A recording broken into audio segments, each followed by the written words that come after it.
Hey guys, आज मैं आपको एक छोटा सा स्टोरी बताने वाली हूँ। अगर स्टोरी आपको अच्छा लगे तो लाइक और कमेंट करके ज़रूर बताइएगा। और हाँ, आप लोग कैसे हो ये भी ज़रूर बताइएगा। पार्ट 1 स्टोरी का नाम है काला साय का रहस्य। एक पहाड़ी गांव की सच्चाई।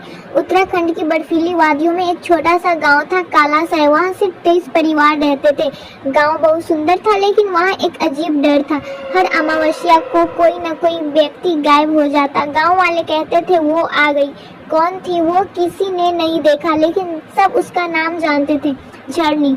वीर एक शहर का पत्रकार गांव की इन कहानियों पर रिपोर्ट लिखने आया था। वो नहीं मानता था भूत प्रेत में। उसे लगता था ये सिर्फ अफवाहें हैं। लेकिन जब वह गांव पहुंचा, वहां की खामोशी में भी एक चीख छिपी थी। एक बूढ़ा बाबा मिला उसे। यह गांव छोड़ दे बेटा, झरनी जाग चुकी है। वीर ने गांव के अंतिम छोर पर एक टूटी झोपड़ी में डेरा डाला। रात को 12 बजते ही दरवाजे पर खटखटाहट हुई।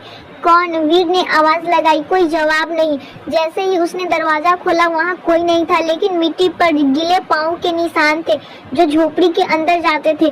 अगली सुबह वीर ने गांव वालों से पूछताछ की। सबने कहा हमने भी वो पद चिन्ह देखे हैं, पर उनमें लौट कर आने के निशान कभी नहीं होते। बच्चे तक घरों से बाहर नहीं निकलते थे अमावस्या की रात। वीर ने तय किया कि इस रहस्य को वह सुलझा कर रहेगा। गांव के पास एक पुरानी झील थी, झरनी ताल कहते हैं। 50 साल पहले वहाँ एक लड़की डूबी थी, नाम था झरनी। कहा जाता है गांव के जमींदार ने उसे मारकर झील में फेंक दिया था। झील अब शांत नहीं थी। अमावस्या को उसमें बुलबुले उठते थे, जैसे कोई सांस ले रहा हो। वीर ने कैमरा, टॉर्च और रिकॉर्डर लेकर झील के पास डेरा डाला था। रात 11:59 o'clock हवा थम गई, जैसे पूरी दुनिया रुक गई हो। 12 o'clock झील से एक औरत निकली, भींगे बाल, उलझी सारी, आंखें बिना पलक झपकाए। वीर कांप उठा। वह झरनी थी। झरनी की आत्मा बोली, मुझे इंसाफ चाहिए। मैं हर उस रूह को ले जाती हूँ जो खामोश रहा। वीर ने कांपते हुए पूछा, मैं क्या कर सकता हूँ? जमींदार का नाम उजागर कर मेरी हड्डियों को मंदिर में दफना दे। झरनी ने उसे एक झरने के नीचे का पत्थर दिखाया, वहीं उसकी हड्डियां थी। वीर ने अगली सुबह गांव वालों को जुटाया। सबकी आंखें भर आई। किसी ने पहली बार झरनी की आत्मा की आवाज सुनी थी।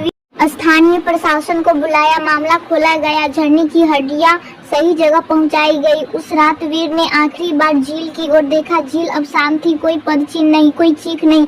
झरनी की आत्मा अब मुक्त थी। गांव के लोग पहली बार खुले आंगन में अमावस्या की सोए। वीर ने अपनी डायरी में लिखा, मैं भूतों पर विश्वास नहीं करता था, पर अब जानता हूँ इंसाफ की भूख कभी मरती नहीं। झरनी सिर्फ आत्मा नहीं थी, वो एक कहानी थी जिसे सुनना जरूरी थी। पार्ट 1 यहाँ एंड होता है। अगर आपको पार्ट 2 देखना है तो इसके लिए कमेंट करके ज़रूर बताइएगा। Thanks for watching this video.